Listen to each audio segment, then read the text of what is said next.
在地新闻，高雄大美湖边中道发生车祸，有一台货车若像伫咧转弯失去控制，冲去撞对向骑奥多摆相载3个人，其中1个人落去大美湖，弄撞2个人死亡，1个人重伤，要搁咧抢救。那货车驾驶马上病院治疗。救火，这个消防车。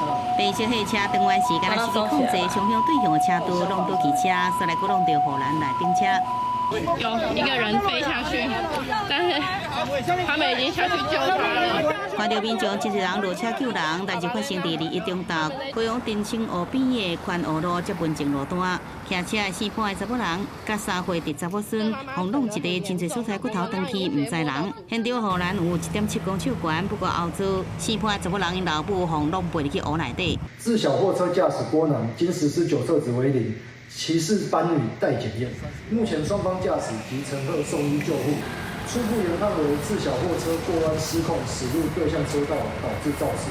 货车油流到规涂骹，就惊佫造成事故。加上边仔澄清湖是饮用水资源保护区，警方也通知环保局人员到现场，用查沙巴协助清理路边的油污。加在油无进一步泄漏到资源区，加上到现场看到是真烦恼着急。 家属要问情况啊，要请他先去医院。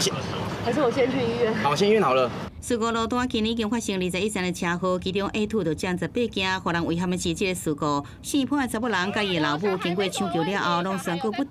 警方后续会调查详细造成事故的原因。记者综合报道。